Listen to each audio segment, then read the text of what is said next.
Start करते section कौन सा, चैप्टर 3। चैप्टर 2 तक कंप्लीट कर लिया था हमने।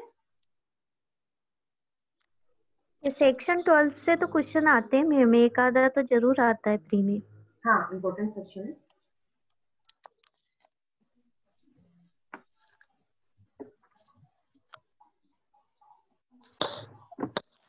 चैप्टर 3A बहुत इम्पोर्टेंट है। चैप्टर 3 बात करता है अभिधारियों की बेदखली का नियंत्रण, मतलब किराएदार को बेदखल करने पर नियंत्रण की बात की गई है। कंडीशंस बताई गई हैं कि कब किराएदार को निकाल सकते हैं लॉफुल तरीके से और कब उसको नहीं निकाल सकते। क्या कंडीशन है जब आप नहीं निकाल सकते हैं। ठीक है, control of eviction of tenant. Chapter 3 का नाम क्या है, control of eviction of tenant. कहां से कहां तक सेक्शन है इस पूरे चैप्टर में, सेक्शन 11A से कहां तक है देखा आप लोगों ने, 24 तक है शायद, 23 तक है। ठीक है, 23 11A से 23 तक चैप्टर 3 जो है डील करता है। तो इसकी जो सबसे पहली सेक्शन है, कतिपय उपबंधों का भूस्वामियों के कतिपय प्रवर्गों को लागू ना होना। क्या बोला है इसमें, certain provisions not to apply to certain categories of landlord। ठीक है, certain provisions not to apply to certain categories of landlord। तो ये कह रहे हैं कि कुछ प्रोविजंस, कुछ प्रावधान जो है वो एक सर्टेन कैटेगरी ऑफ लैंडलॉर्ड्स बना दी गई है, एक कैटेगरी बना दी है भूस्वामियों की। उन भूस्वामियों पर कुछ प्रावधान जो है वो अप्लाई नहीं करेंगे। वो कौन से हैं, तो the provisions of this chapter so far as they relate to matter especially provided in chapter 3A shall not apply to the landlord defined in section 23J। इस अध्याय के उपबंध जहां तक कि वे अध्याय 3 में विशेष रूप से उपबंधित विषयों से संबंधित है, धारा 23 में परिभाषित भूस्वामी को लागू नहीं होंगे। तो ये कह रहे हैं कि जो चैप्टर 3A है, नेक्स्ट चैप्टर जो है, तो चैप्टर 3A की सेक्शन 23A में भूस्वामी को डिफाइन किया गया है। वहां पे एक पर्टिकुलर कैटेगरी ऑफ भूस्वामी बताई गई है। उन भूस्वामियों को इस चैप्टर 3 के जो प्रोविजंस हैं वो लागू नहीं होंगे। क्यों, क्योंकि इस चैप्टर में जो लैंडलॉर्ड्स हैं उनको कुछ पावर मिले हैं। ठीक है, कब वो अपना मकान खाली करवा सकते हैं ये बताया है। और 23 में जो कैटेगरी ऑफ भूस्वामी बताई है उसमें उन भूस्वामियों पर ये प्रोविजंस लागू नहीं होंगे। तो याद रखना, चैप्टर 3 के प्रोविजंस चैप्टर 3A में बताए गए लैंडलॉर्ड से लागू नहीं होते हैं। ठीक है, इस अध्याय 3 के उपबंध अध्याय 3 में परिभाषित जो भूस्वामी है उन पे लागू नहीं है। बस यहाँ से वैसे क्वेश्चन नहीं आता है।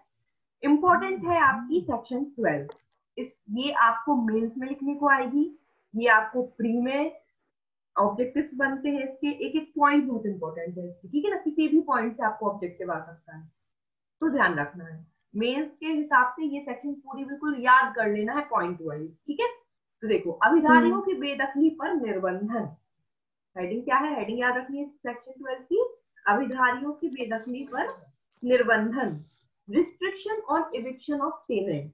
जो किराएदार है, जो टेनेंट है, उसको उसके मकान से बेदखल करने पर रिस्ट्रिक्शंस लगाए गए हैं कि जो लैंडलॉर्ड है वो कब कब किन कंडीशंस में लैंडलॉर्ड को निकाल सकता है और किन कंडीशंस में लैंडलॉर्ड बोल रही सॉरी, किन कंडीशंस में टेनेंट को मकान से बाहर बेदखल कर सकता है और कब नहीं कर सकता। ठीक, तो सबसे पहले जनरल रूल सब सेक्शन 1 में क्या दिया है, notwithstanding anything to the contrary contained in any other law or contract।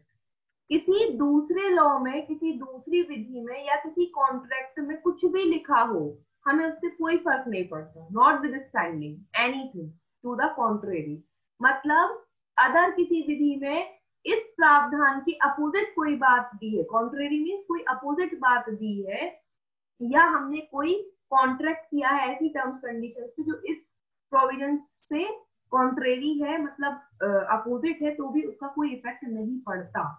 No suit shall be filed in any civil court against a tenant for his eviction, कोई भी suit file नहीं किया जाएगा किसी सिविल कोर्ट में किसी tenant के eviction के लिए, उसको बेदखल करने के लिए, from any accommodation except on one or more of the following grounds, namely, सिवाय नीचे जो ग्राउंड्स बताए गए हैं उनमें से यदि एक या एक से ज्यादा आधार है तो सिर्फ उन ग्राउंड्स के आधार पर ही किसी टेनेंट को निकाला जा सकता है। सिर्फ नीचे बताए गए आधारों पर ही किसी किराएदार को निकाल। एक सेकंड, हेलो, हाँ बेटा क्लास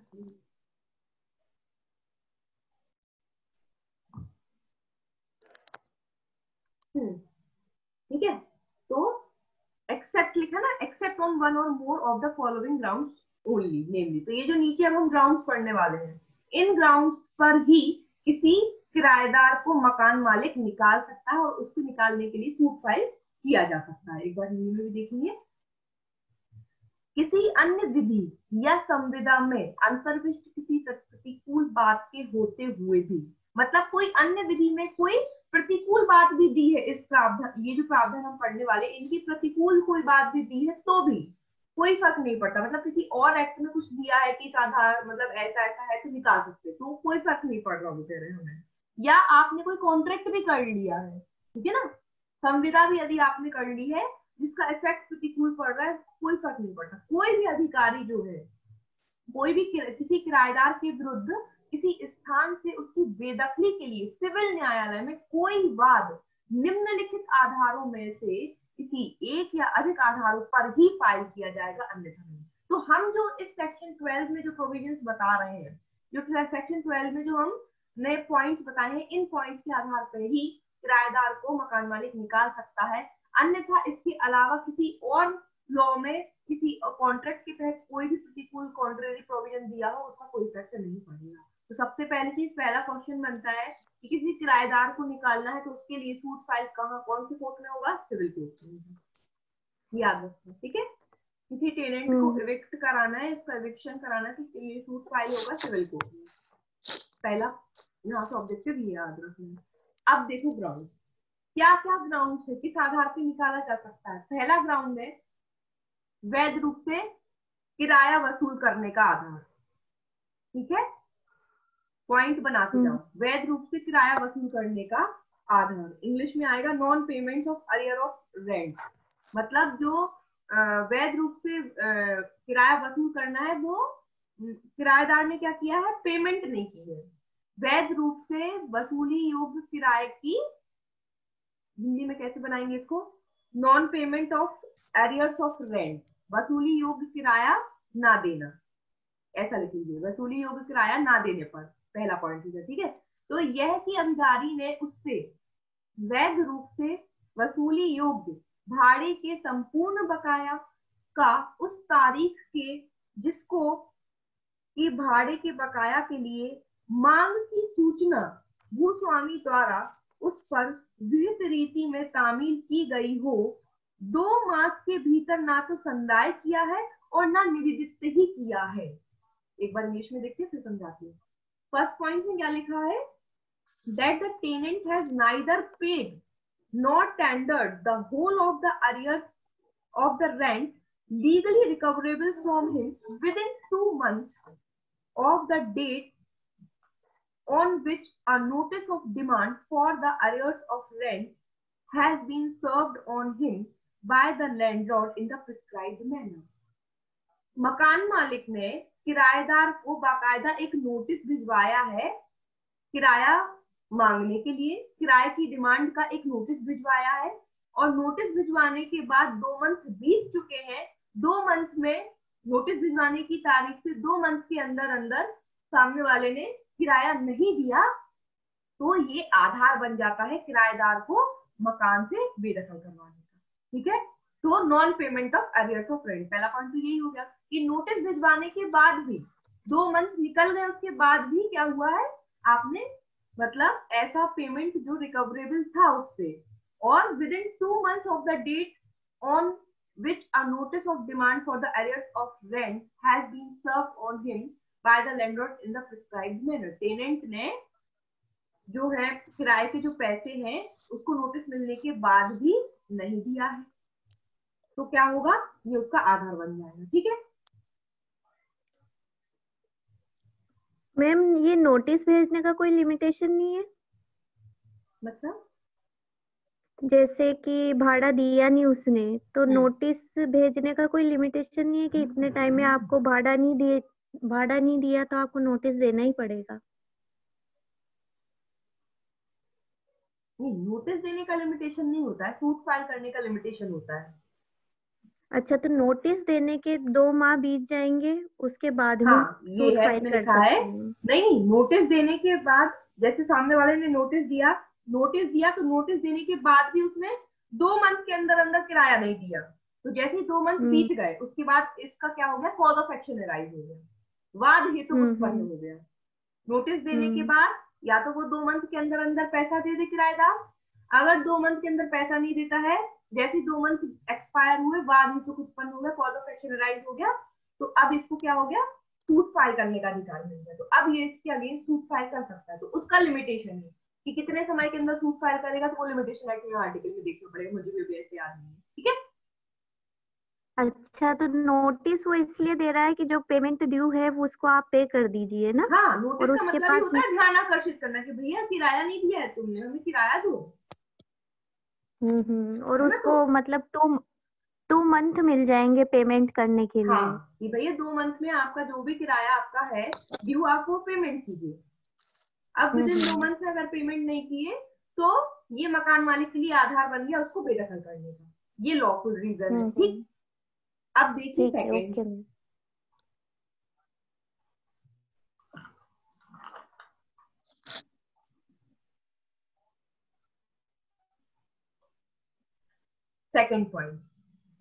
सेकंड पॉइंट है यह कि अभिधारी ने चाहे इस अधिनियम के प्रारंभ होने के पूर्व या पश्चात संपूर्ण स्थान या उसके किसी भाग को प्रतिफलार्थ या अन्यथा विधि विरुद्धतया उपभाड़े पर दे दिया है, समनुदेशित कर दिया है या अन्यथा उसका कब्जा छोड़ दिया है।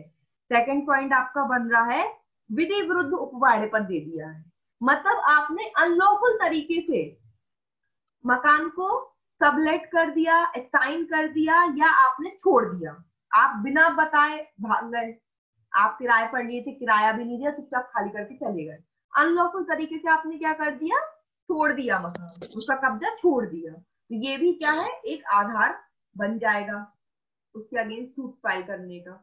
एक बार इसको इंग्लिश में पढ़ेंगे पॉइंट को, that the tenant has whether before or after the commencement of this act, चाहे इस एक्ट की कमेंसमेंट की पहले या बाद में कभी भी हो सकता है, unlawfully sublet, assign और otherwise parted with, तो ये जो मैंने लिखा हुआ है ना unlawfully sublet, assign और otherwise parted with, तो सेकंड पॉइंट ये बन गया। मैं ये पॉइंट्स क्यों बता दूं, लिखते जाओ, कभी आपको मीन्स में लिखना पड़ेगा ना, तो ऐसे हेडिंग्स बना के फिर इसको अंदर लिख देना है, हेडिंग डालो, second point unlawfully sublet, assign और पार्टेड विद, और अंदर का पूरा मैटर लिख दो ऐसा बिल्कुल एवरीथिंग। ठीक है, तो सेकंड पॉइंट क्या बन गया, विधि विरुद्ध उपभाड़े पर दे दिया है, समनुदेशित कर दिया है या कब्जा छोड़ दिया है, ये अपना पॉइंट हो गया। अब इसकी पेनल्टी आपको मिलेगी सेक्शन 43 की सबसेक्शन 3 में, मतलब अगर ऐसा कोई करता है किराएदार तो उस पर कितनी पेनल्टी लगती है, 1000 रुपए। ठीक है, ये भी आगे सबसेक्शन मतलब 43 पढ़ेंगे सेक्शन, तो वहां पे आपको मिलेगी, यहीं पे लिंक कर लिया मैंने, मेरा पढ़ा है तो मैंने लिख लिया, यहाँ पे आप लोग भी लिख लीजिए। अब है सी वाला point, that the tenant or any person residing with him has created a nuisance or has done any act which is inconsistent with the purpose for which he was admitted to the tenancy of any accommodation, or which is likely to affect adversely and substantially the interest of landlord। अब इस point में सीधे सीधे 3 points हैं।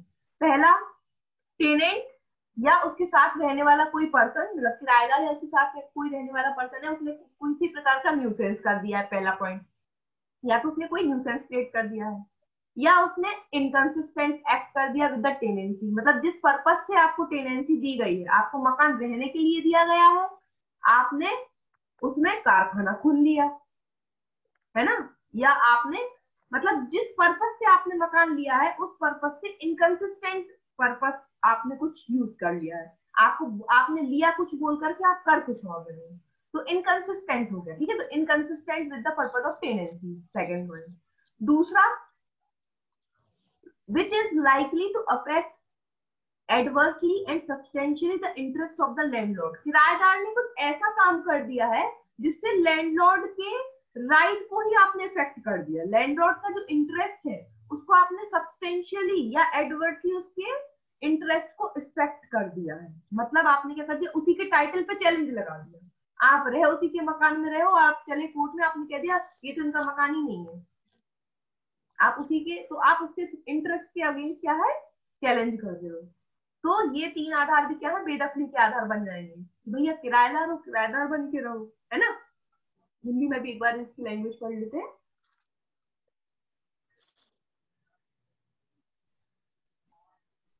हिंदी में लिखा है यह कि अभिधारी या उसके साथ निवास करने वाले किसी व्यक्ति ने, यहाँ पे दो है, किराएदार या उसके साथ रहने वाला कोई व्यक्ति, दोनों, है ना, उन्होंने क्या किया है, कोई न्यूसेंस पैदा कर दिया है, पहला पॉइंट, किसी प्रकार का न्यूसेंस किया है, या कोई ऐसा कार्य किया है जो उस प्रयोजन से असंगत है जिसके के लिए उसे वह स्थान अभिवृत्ति पर दिया गया है। जिस काम के लिए आपने मकान किराए पर दिया है उससे असंगत प्रयोजन से आप कोई काम कर रहे हो। ठीक है, तो असंगत प्रयोजन, अभिधारी से असंगत प्रयोजन, दूसरा पॉइंट। या जिससे भूस्वामी के उससे के उसमें के हित पर प्रतिकूलतः या सारतः प्रभाव पड़ना संभाव्य है। या फिर क्या कर रहा है, ऐसा कोई कृत्य कर रहा है, ऐसा कोई काम कर रहा है किराएदार या उसके साथ रहने वाला कोई व्यक्ति जिससे भूस्वामी के हित पर ही प्रतिकूल या सारतः प्रभाव पड़ गया। मतलब उसके टाइटल, उसके सत्व को तुमने क्या कर दिया, चैलेंज कर दिया।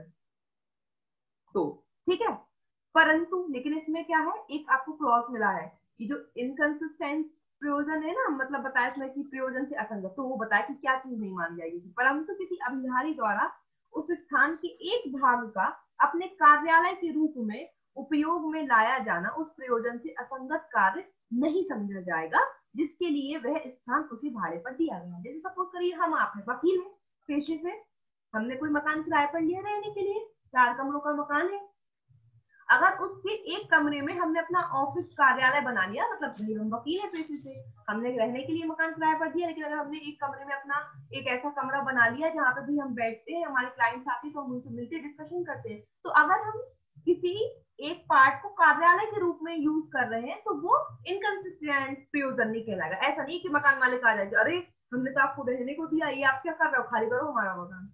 ऐसा नहीं होता, बिजनेस नहीं कर रहे हैं हम, वहां पे सिर्फ अपना काम करने के लिए बैठे हैं ना, हमारा घर है, हम कुछ भी कर रहे हैं उसमें, काम कर रहे हैं, मतलब कोई अनलॉफुल काम नहीं होना चाहिए बस, है ना।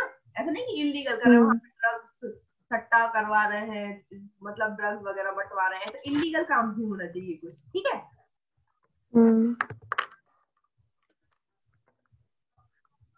लिखा हुआ है provided that the use by a tenant of a portion of the accommodation as his office shall not be deemed to be act inconsistent with the purpose for which he was admitted to the tenancy। तो अगर office के तौर पे कोई portion use कर रहे हैं तो वो इनकंसिस्टेंट पर्पस नहीं कहलाएगा। ठीक, डी वाला पॉइंट देखिए, that the accommodation has not been used without reasonable cause for which it was let for a continuous period of 6 months immediately preceding the date of filing of the suit for the recovery of possession thereof। जिस तारीख को suit file किया है possession की recovery करने के लिए, उस तारीख के जस्ट 6 महीने पहले तक कंटिन्यूस पोजेशन में नहीं रहा है किराएदार।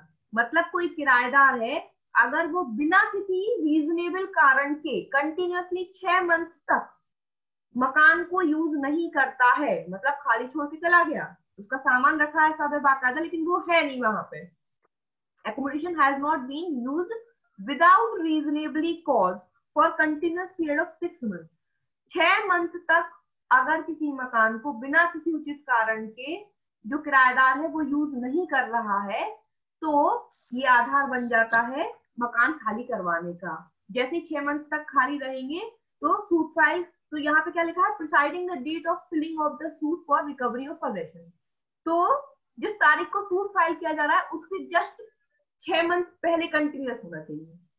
जैसे अगर आपने सूट फाइल किया आज दिसंबर के महीने में, तो दिसंबर के जस्ट पिछले 6 महीने पूरे उसने यूज नहीं किया हो, कंटिन्यूअस पीरियड ऑफ 6 मंथ्स होना चाहिए। तो सूट फाइल करने के जस्ट कितने मंथ पहले के, 6 मंथ पहले तक खाली पड़ा रहा हो मकान आपका कंटिन्यूअस। ठीक है, ऐसा नहीं कि बीच बीच में आता जाता बना रहा हो सकता है वो हर 15 दिन में आता था, 2 दिन रुकता था चला जाता था, फिर आता था 2 दिन रुकता था चला जाता था, तो वो नहीं कहलाएगा। कंटिन्यूअस पीरियड पूरा बिल्कुल 6 मंथ तक वो आया ही नहीं, तो वो भी क्या बन जाएगा, एक आधार बन जाएगा। ठीक है, हिंदी में देख लीजिए। यह है कि नहीं आ गया मैडम समझ में। आ गया, ठीक है चलिए तो फिर। हाँ आ गया। वो सूट फाइल किए जाने से मतलब 6 महीने होने चाहिए पहले, हाँ और हाँ कंटिन्यूअसली होना चाहिए। हाँ कंटिन्यूअस होना चाहिए। ठीक है, अब उसके बाद मोस्ट इम्पोर्टेंट पॉइंट जिसपे पर्टिकुलर मेंस का क्वेश्चन बनता है, EFGH। सीधा सीधा क्वेश्चन पूछ सकते हैं, वास्तविक आवश्यकता के आधार पर खाली कराने की क्या कंडीशंस है। ये आपका 2011 एमपी सिविल जज में शायद मेंस में पूछा भी था आंसर। आया ये हुआ है मैडम ये क्वेश्चन। हाँ, वास्तविक आवश्यकता के आधार पर खाली कराने की क्या कंडीशंस हैं। ठीक,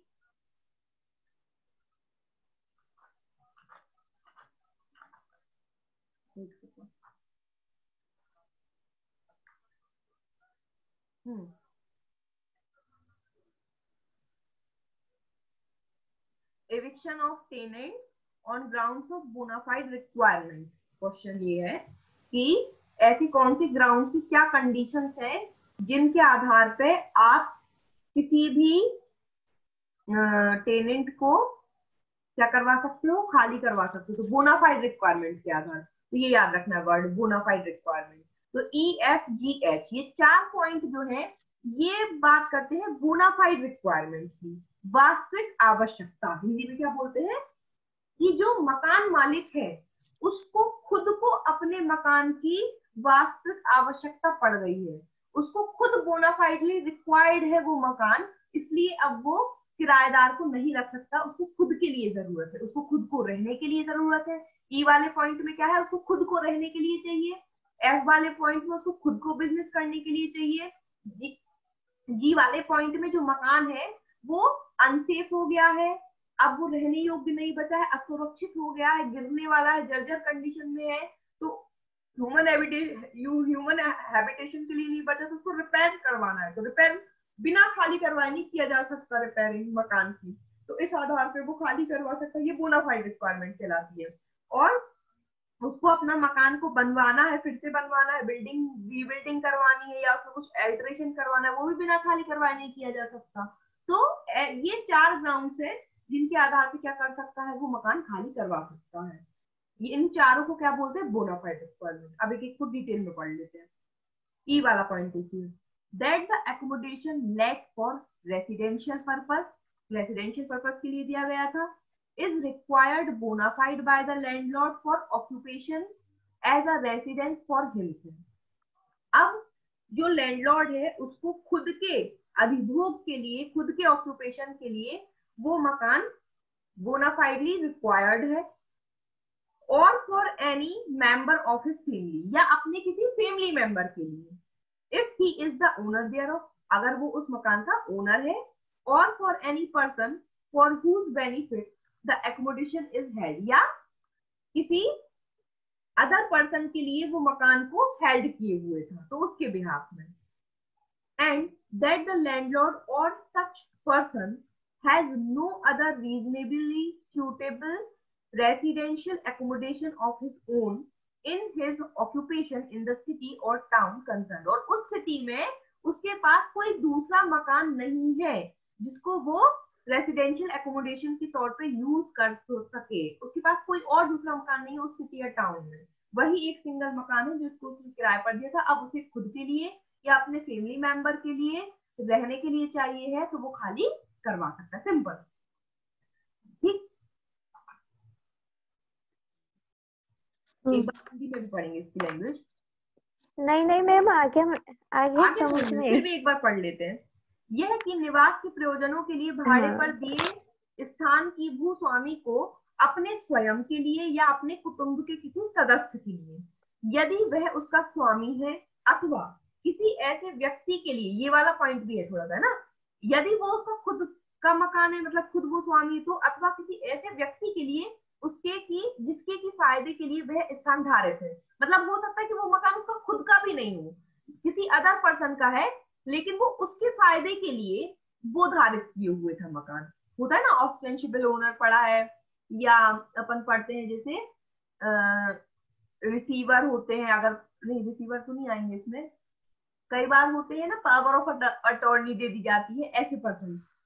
पावर ऑफ अटॉर्नी जिसको मिलती है उसका खुद का मकान नहीं होता, दूसरे के फायदे के लिए वो मकान धारित करते हैं, तो वो लोग भी ये सब काम करवाते हैं ना, किराए पर देना, किराए पर लेना।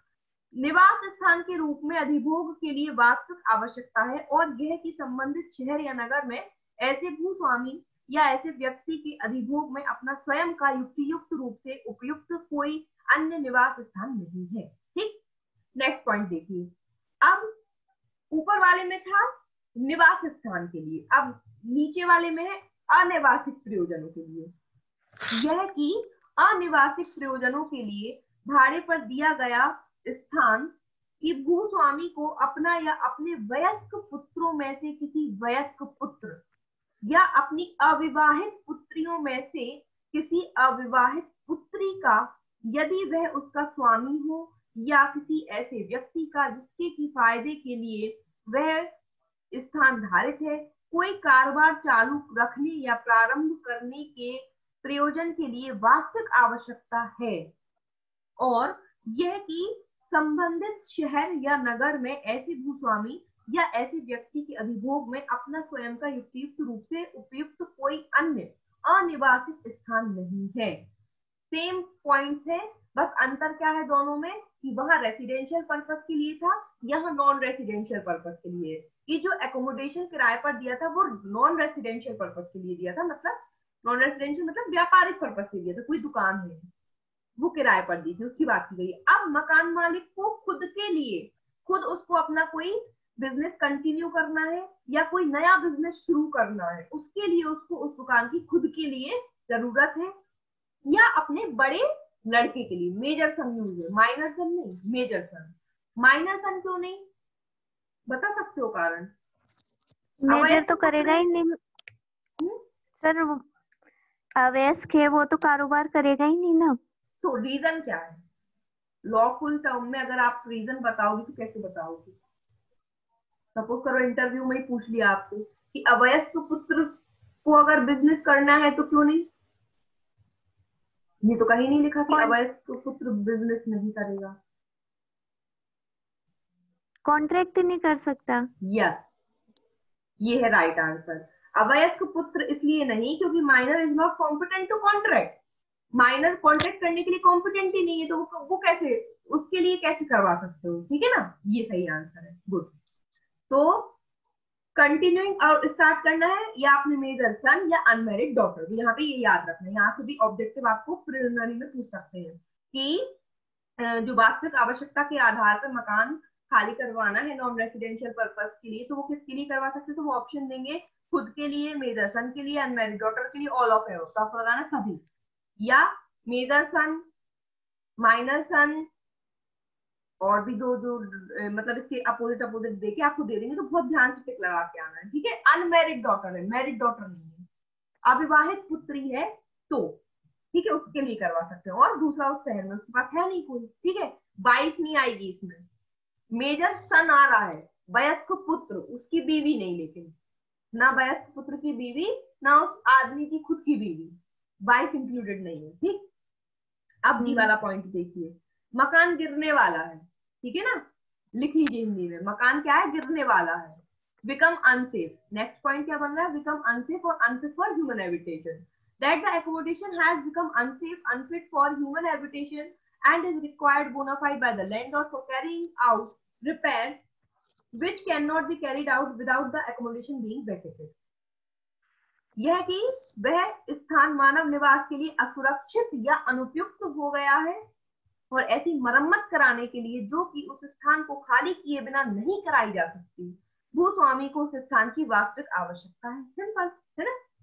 Next, that the accommodation is required bona fide by the landlord for the purpose of building or rebuilding or making thereto any substantial alteration or addition, and that such building or rebuilding or alteration cannot be carried out without the accommodation being vacated।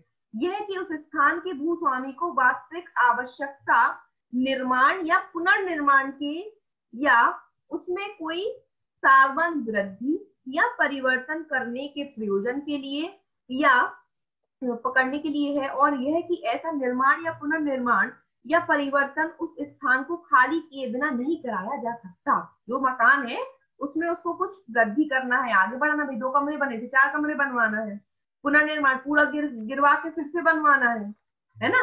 तो house क्या है, बनवाना है। Next point क्या है, घर बनवाना है। घर बनवाना है और बिना खाली करवाए नहीं बनवाया जा सकता, इसलिए ये बोनाफाइड रिस्पॉन्सिबिलिटी। अब है आई वाला point, that the tenant has whether before or after the commencement of this act built, acquired, vacated possession of or been allotted an accommodation suitable for his residence। यहाँ पे 3 point है। जो अभिधारी है, जो किराएदार है, उसने क्या कर लिया है, यह कि अभिधारी ने चाहे इस अधिनियम के प्रारंभ होने के पूर्व या उसके पश्चात कोई ऐसा स्थान जो उसके निवास के लिए उपयुक्त है बना लिया है। मतलब किराएदार ने खुद का अपना कोई मकान बना लिया है, तो उसका खाली कब्जा प्राप्त कर लिया है। मकान बनवा लिया और मकान का क्या कर लिया, खाली कब्जा प्राप्त कर लिया है, अथवा उसे कोई ऐसा स्थान आवंटित कर दिया गया है या उसको कोई अन्य स्थान आवंटित हुआ रहने के लिए और मकान मालिक को पता चल गया। तो ये भी आधार है कि आप मकान खाली करवाने के लिए सूट फाइल कर सकते हैं। क्या किराएदार ने अपना खुद का कोई मकान बनवा लिया है, एक्वायर्ड वेकेट पोजीशन ऑफ, खाली स्थान पर कब्जा कर लिया है, या उसको कोई जमीन, कोई स्थान जो है आवंटित अलॉट हो गया है, तो फिर हम किराएदार जो है वो, सॉरी, मकान मालिक जो है वो क्या कर लेगा, किराएदार से खाली करवा लेगा कि भैया तुमने अपना मकान बनवा लिया, वहां जाओ खाली करो हमारा मकान। ठीक है। नेक्स्ट पॉइंट है, जे में जॉब में नहीं रहा, उसकी जॉब चली गई। नेक्स्ट पॉइंट में क्या है, नौकरी चली गई। ठीक है। यह कि वह स्थान उस अभिधारी को निवास स्थान के रूप में उपयोग के लिए भाड़े पर इस कारण दिया गया था कि वह उस भूस्वामी की सेवा या नियोजन में था। मतलब उसको जो मकान मिला था वो नौकरी की वजह से मिला था। जो लैंडलॉर्ड है उसके अंडर वो काम करने वाला एम्प्लॉय था, और कंपनीज होती हैं वो बहुत सारे एम्प्लॉयज को अपना मकान देती है। बहुत से सरकारी सेवा में होते हैं तो उनको भी सरकार मकान देती है। तो सरकारी सेवा में सरकार हो गई कौन, भूस्वामी, और जो एम्प्लॉयज है उनको मिला। अब आपकी नौकरी चली गई तो मकान तो खाली करना पड़ेगा, चाहे सरकारी हो चाहे प्राइवेट कंपनी का हो। ठीक है। तो भूस्वामी की सेवा या नियोजन में था, और यह कि वह अभिधारी चाहे इस अधिनियम के प्रारंभ होने के पहले या बाद में ऐसी सेवा या नियोजन में नहीं रह गया है। नौकरी चली गई, नौकरी की वजह से मकान मिला था, जैसी नौकरी जाएगी मकान भी जाएगा। ठीक है। तो खाली करवा लेंगे। Let the accommodation. ये क्लास क्या है, जूम मैप से 45 मिनट की रहती ना, अपने आप बंद हो जाती है 40 मिनट से। ठीक है। ठीक है। तो दैट द एकोमोडेशन वाज, ये वाला point, that the accommodation was let to the tenant for use as a residence by reason of his being in the service or employment of the landlord, and that the tenant has ceased, whether before or after the commencement of this act, to be such service or employment। ठीक है। Service और employment में था, उसी कारण उसको accommodation मिला था रेंट पर रहने के लिए। अब उसकी जो टर्म सर्विस या एम्प्लॉयमेंट है सीज हो गई है, तो मकान खाली करना पड़ेगा। नेक्स्ट ये वाला पॉइंट है, किराएदार ने सब्सटेंशियल डैमेज कर दिया है। ठीक है। यह कि उस अभिधारी ने चाहे इस अधिनियम के प्रारंभ होने के पूर्व या उसके पश्चात उस स्थान को सारवान नुकसान पहुंचा दिया है। इसका पॉइंट बन जाएगा सारवान नुकसान पहुंचा दिया, सब्सटेंशियल डैमेज। टेनेंट ने मकान में ही कुछ ऐसी पता नहीं क्या खोखा पीटी करी कि उसने सब्सटेंशियल डैमेज कर दिया मकान को, तो खाली करवा लेंगे कि भैया तुम्हें रहने को दिया, तोड़ फोड़ करने को दिया है। ठीक है, नेक्स्ट है एल वाला point, that the tenant has given written notice to quit and in consequence of that notice the landlord has contracted to sell the accommodation or has taken any other step as a result of which his interest would seriously suffer if he is not put in possession of that accommodation। अब क्या हुआ कि किराएदार ने स्थान को छोड़ने की लिखित सूचना मकान मालिक को दे दी खुद से, मतलब जो टेनेंट है, जो किराएदार है, उसने क्या कह दिया कि मतलब कभी कभी होता है ना कि मकान मालिक अपन क्लॉज बनवाते हैं, एग्रीमेंट जब बनता है किराएदारी का, कि अगर किराएदार खुद से मकान किराए पे छोड़ना चाहता है तो उसको नोटिस देना पड़ेगा पहले मकान मालिक को, कि अगर पहले छोड़ना चाहता है टाइम पीरियड से पहले, है ना, 12 महीने का एग्रीमेंट बना, 12 महीने के पहले छोड़ना है तो आपको लिखित सूचना देनी होगी। तो यही हुआ, किराएदार ने मकान को छोड़ने की लिखित सूचना दी और उस सूचना के परिणाम स्वरूप भूस्वामी ने उस स्थान को बेचने के लिए संविदा कर ली। तो भूमि स्वामी ने कहा कि चलो ठीक है, ये खाली कर रहे हैं, मुझे तो बेचना ही था।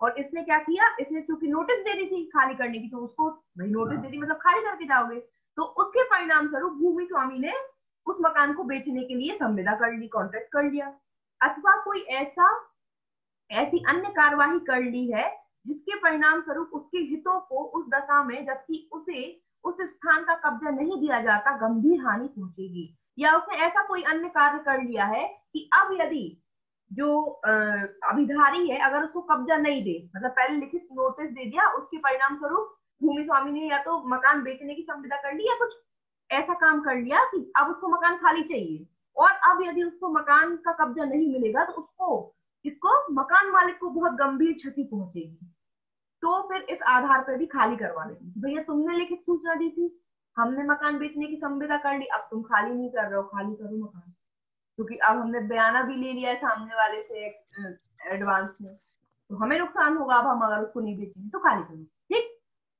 अगर नया वाला मकान मालिक जिसको बेचने की संविदा की है वो कहेगा कि नहीं आप हमें खाली करवा के दो मकान, तब ठीक। अब देखिए एम वाला पॉइंट, एम से materially altered, M for materially altered, material alteration कर दिया उसने, that the tenant has without the written permission of the landlord, किराएदार ने मकान मालिक की बिना लिखित परमिशन के मेड और permitted to be made any such construction as has materially altered the accommodation to the detriment of the landlord's interest or is likely to diminish its value substantially। अब क्या कह रहे हैं, अभिधारी ने, किराएदार ने भूस्वामी की लिखित अनुज्ञा के बिना, मतलब भूस्वामी से पूछा ही नहीं, ना लिखित अनुज्ञा ली, कोई ऐसा सन्निर्माण किया है, मतलब मकान में तुमने कोई निर्माण करवा लिया या किए जाने के लिए या किया जाने दिया है जिसके कारण उस स्थान में ऐसा तात्विक परिवर्तन हो गया है जो भूस्वामी के हित के लिए अपायकर है, या जिसके कारण उसके मूल्य में सारभूत रूप से कमी हो जाना संभाव्य है। मतलब तुम्हें हमने मकान रहने के लिए दिया, तुम चले तो तुमने उसमें पता नहीं क्या बनवा डाला, वो भी हमारी कंसेंट के बिना, और ऐसा बनवाया तो बनवाया, ऐसा बनवाया कि उससे हमारा इंटरेस्ट जो है खत्म कर दिया तुमने, लैंडलॉर्ड को क्या हो गया, इंटरेस्ट में डिट्रीमेंट हो गया, कमी आ गई, या जो हमारा मकान था उसकी वैल्यू घट गई, इस तरीके का कोई कंस्ट्रक्शन करवा लिया तुमने, तो तुरंत उसको क्या बोलेंगे, भैया मकान खाली कर दो तुम हमारा। ठीक है, अब है एन वाला पॉइंट में ओपन लैंड, खुली जमीन की बात हो रही है।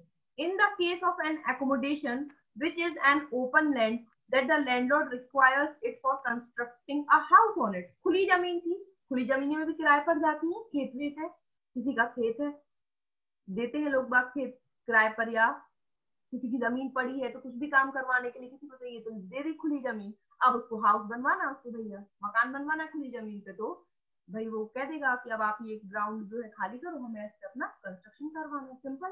ठीक, ओ वाले पॉइंट में क्या है, और कब्जा कर लिया, वो वाले पॉइंट में क्या है, और कब्जा कर लिया, that the tenant has without the written permission of the landlord also taken possession of such portion or portions of accommodation which is not included in the accommodation let to him and which the tenant has not vacated in spite of written notice of the landlord in this behalf. यह कि अभिधारी ने भूस्वामी की लिखित अनुज्ञा के बिना उस स्थान के ऐसे भाग या भागों पर भी कब्जा कर लिया है जो उसको किराए पर नहीं दिया गया था, जो उसकी किराएदारी में सम्मिलित नहीं था, और जिसे अभिधारी ने भूस्वामी द्वारा उस संबंध में लिखित सूचना दी जाने पर भी खाली नहीं किया है। अब किराएदार ने क्या किया कि मकान मालिक बाहर रहते थे, मकान मालिक का मकान कोई गांव में था, उसका एक पोर्शन किसी किराएदार को ले आए, तो किराएदार भाई साहब चले, उन्होंने कहा ये मकान मालिक आते तो है नहीं साल साल भर, इनका ये पोर्शन खाली पड़ा, इस पर भी कब्जा कर लिया। तो किराएदार ने क्या किया, जो उसको किराए पर नहीं दिया था मकान, जो हिस्सा, उस पर भी कब्जा ले लिया, उसमें भी रहने लगा। और जब मकान मालिक को पता चला तो मकान मालिक ने सूचना भी दी कि भाई ये खाली करो, ये तुम्हारी किराएदारी में नहीं आ रहा, उसके बाद भी खाली नहीं कर रहा है वो हिस्सा, तो ये भी आधार बन जाएगा मकान खाली करवाने का, बेदखल करवाने का। ठीक है। That the tenant has been convicted under any law for the time being in force of an offense of using the building or allowing the building to be used for immoral or illegal purposes. अब आप मकान में illegal काम कर रहे हैं, immoral काम कर रहे हैं, तो फिर आधार है ही यह कि अभिधारी तत्समय प्रवृत्त विधि के अधीन उस भवन का अनैतिक या अवैध प्रयोजन के लिए, तो ये पॉइंट बन गया, अनैतिक और अवैध प्रयोजन के लिए उपयोग कर रहा है या उपयोग किए जाने की अनुज्ञा देने के अपराध का सिद्ध दोष ठहराया जा चुका है। ठीक है। तो हो गया है कि उसने अनैतिक या अवैध प्रयोजनों के लिए उपयोग किया है या उपयोग किए जाने की परमिशन दी है, मतलब उसने खुद डायरेक्टली नहीं किया, किसी और को परमिशन दे दी कि हाँ हमारे घर में आके कर लो ऐसा काम, गलत काम है ना, इमोरल जो अनैतिक और अवैध है, तो उस अपराध का सिद्ध दोष ठहराया जाता है, मतलब उसका अपराध भी सिद्ध हो गया कि हाँ इसने ऐसा काम किया है, तो तुरंत खाली करवा लेगा मकान मालिक, उसको पता चल गया। कन्विक्शन जरूरी है।